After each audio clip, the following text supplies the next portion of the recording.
Welcome to Motivational Humanity. You are not alone. Have you ever noticed that the women who ask for the least, who love the deepest, hold the most, carry the quietest strength, are so often the ones who end up alone, not because they are broken, not because they are too much, but because they have become so rare that the world doesn't always know what to do with them.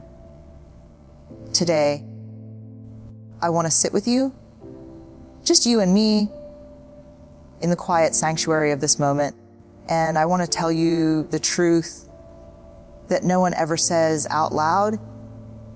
Let me ask you something personal, and I want you to sit with this question. Really sit with it. When was the last time someone truly met you where you were? Not where they needed you to be, not where it was convenient for them, but where you actually live.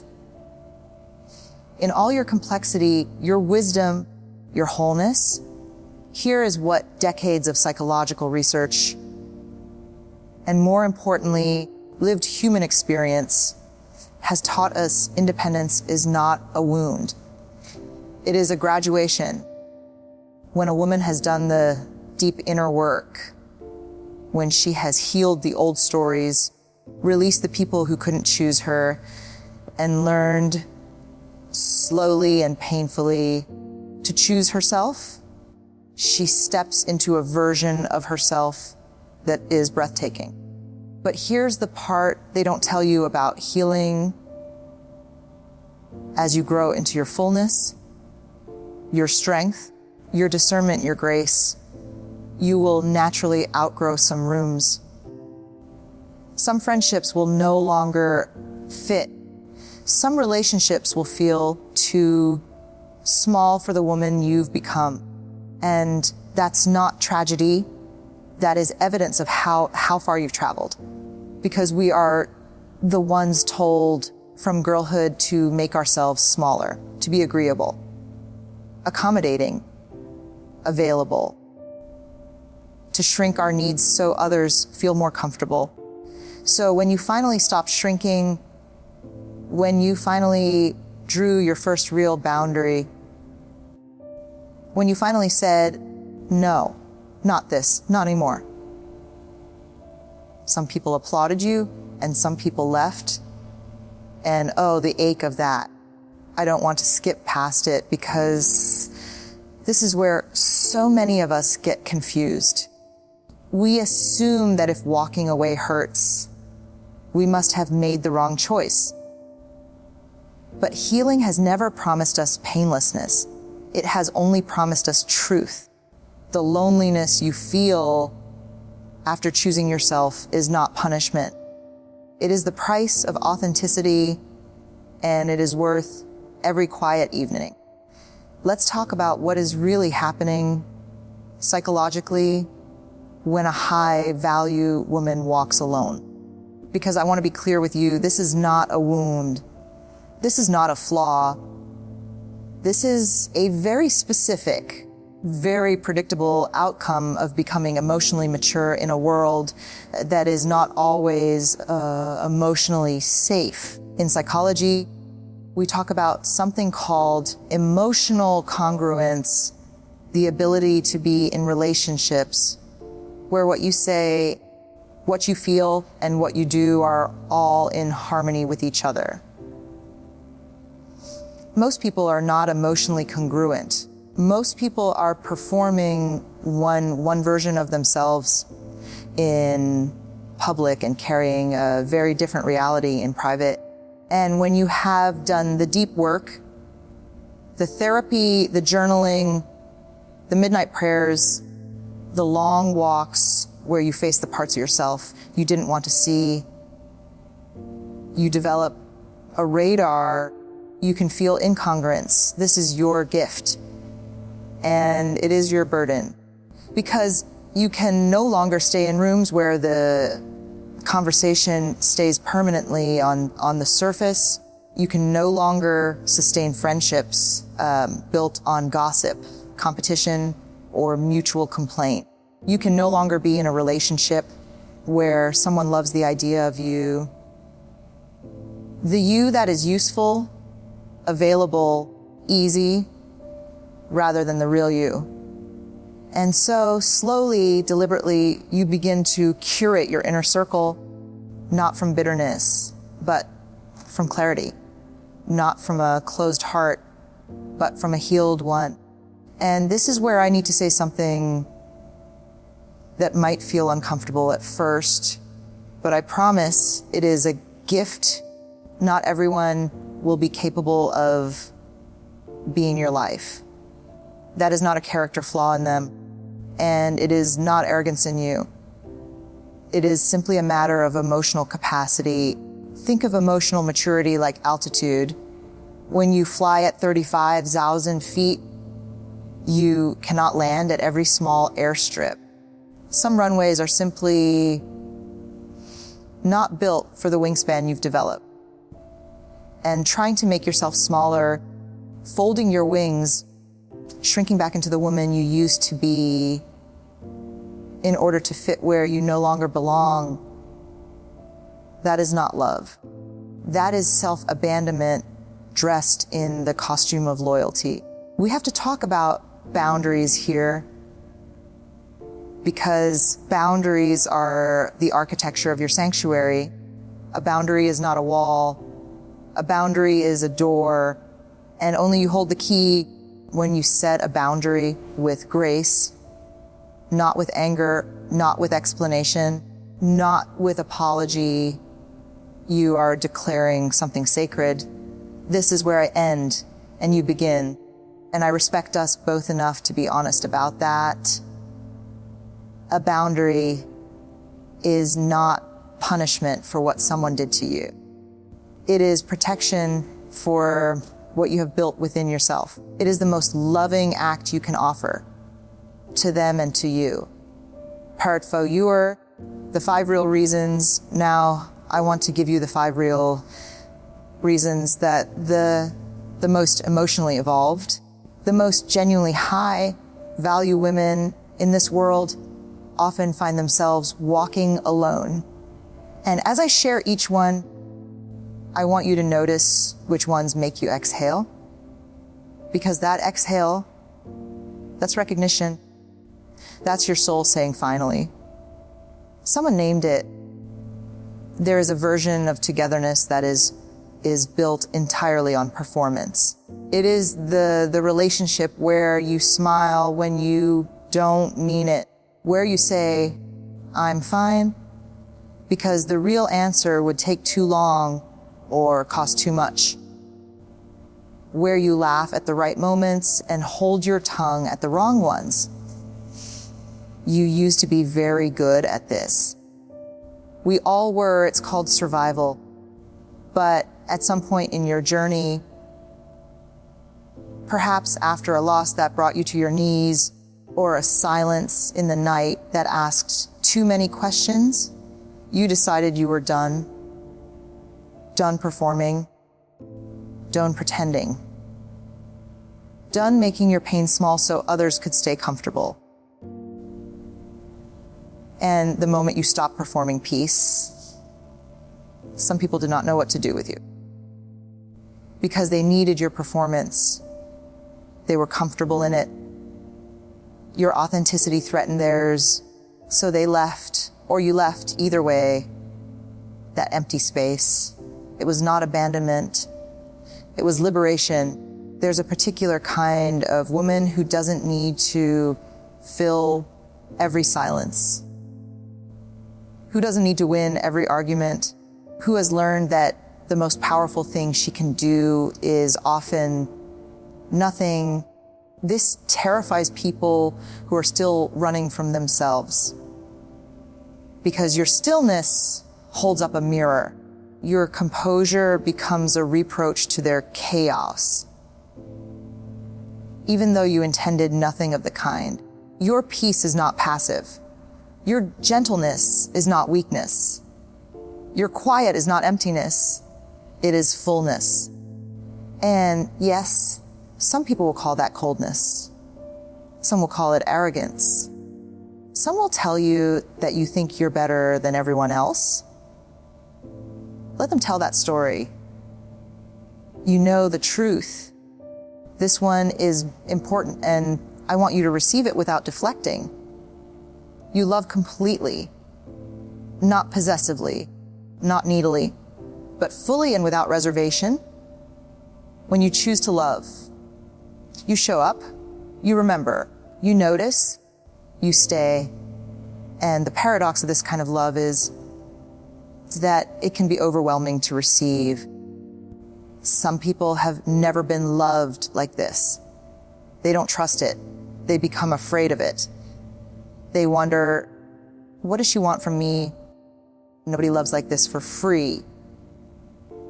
And so they pull away, not because your love was too little, but because they haven't yet healed enough to believe they deserve it. This is perhaps the deepest wound in your story. Your capacity to love has often been met not with matching depth, but with fear. And you have had to learn the hardest lesson, that some hearts are not yet ready for you. And that is their journey, not your failure. There is a particular kind of grief that no one prepares you for. It is not the grief of losing people. It is the grief of outgrowing them. The friend group you've had for 30 years, the family roles you were assigned before you had a say, the version of yourself you performed in your marriage, your career, your community, these spaces held you, shaped you. At one time, they were the architecture of your entire identity. And then you changed.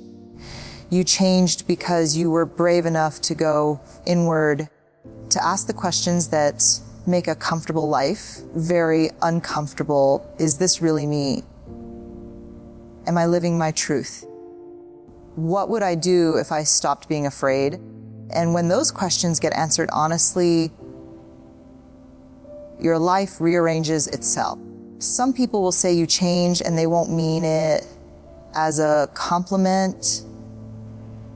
What they will mean is you changed in ways that no longer serve my needs. And you, with your hard-won grace, will learn to hear the difference.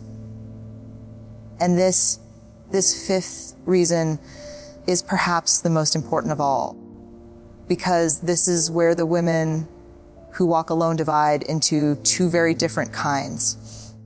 There is the woman who is alone and aching, who interprets her solitude as evidence of her unworthiness, who fills every quiet moment with noise because the silence asks too much of her.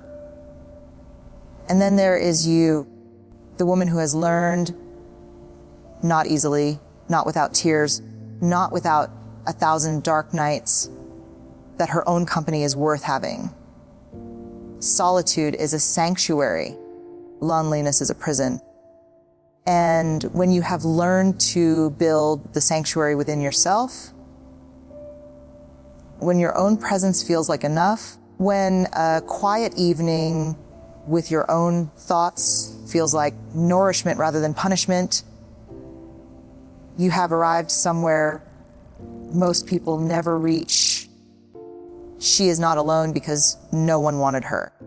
She walks alone because she finally wants herself, and she refuses to settle for anything less than what she has become. I want to pause here for just a moment, because I know there is someone in your life, a sister, a friend, a daughter perhaps, who is walking through exactly this right now. Someone who is questioning whether her solitude is a failure. Someone who needs to hear that she is not broken. She is becoming. If this has spoken to something in your heart today, would you take 30 seconds right now to share this with one sister or friend who needs a reminder of her worth? Just one person. Your share might be the most important thing that reaches her today. Now let's continue, because the most important part of this conversation is still ahead. I want to talk to you now about the healing that is possible, not the healing that erases what happened, but the healing that makes what happened into wisdom, because there is a difference between a woman who is alone because she was never chosen and a woman who walks alone because she has chosen herself. And if you have been doing the work, if you have been in the therapy or on the walks or in the journal or on your knees in prayer, then you are building something real. You are building an interior life so rich, so full, so genuinely beautiful that the right people, when they arrive, will feel it before you say a single word. Now, and I say this with all the gentleness I have, I need to address something that I hear from women like you more than almost anything else. The fear that you have somehow become too independent, too self-sufficient, too healed, too whole, too strong for someone to feel needed by you. Can I tell you something? The man or woman who is intimidated by your wholeness was never meant for your life. Real love, the love that is worthy of you, is not threatened by your strength. It is nourished by it. It looks at everything you've survived and everything you've become and says, thank God, there she is. I've been looking for her. And if that love has not yet arrived, you are not waiting in a broken place. You are living in a whole one. And that is not a consolation prize. That is a life. What wholeness actually looks like. Let me paint you a picture of what it actually looks like living from wholeness. It looks like setting the table beautifully even when no one is coming to dinner. Because you are someone worth feeding well. It looks like saying no to an invitation that drains you, not with guilt, but with grace. It looks like crying fully when something breaks your heart and then getting up, because you always do. It looks like forgiving, not because they deserved it, but because you deserve the freedom that forgiveness brings. It looks like keeping your standards, not because you are proud, but because you have learned the hard way what happens when you don't. And it looks like loving yourself with the same fierce tenderness that you have always given everyone else. You were never too much. You were always exactly enough for anyone who had done enough of their own work to deserve the privilege of knowing you. And so I want to speak now to the part of you that still questions. The part that sometimes in the quiet wonders if you made the right choices, if the path of authenticity was worth the cost, if your solitude is evidence of something you did wrong. To that part of you, I want to say this with everything I have. You didn't lose those people. You became too real for them. And becoming real is the bravest, most sacred thing a woman can do. So how do we move forward? How do we carry this understanding into our daily lives, into the loneliness that sometimes does H, into the dinners alone, into the holidays when the absence feels sharp? Let me give you something practical to carry. Every morning, before the world asks anything of you, spend 5 minutes in complete stillness, not scrolling, not planning, not worrying, just present, just here, just you breathing. This is how you remember that you are not alone. You are in the company of yourself. and that company is worthy, when you sit down to a meal alone, or come home to a quiet house, or notice the empty seat beside you at a concert or a church, instead of interpreting that emptiness as loss, just try to read it as space. Space that has not yet been filled with something false. Space that is being held with great care for something true. Find one person, just one, before whom you do not perform.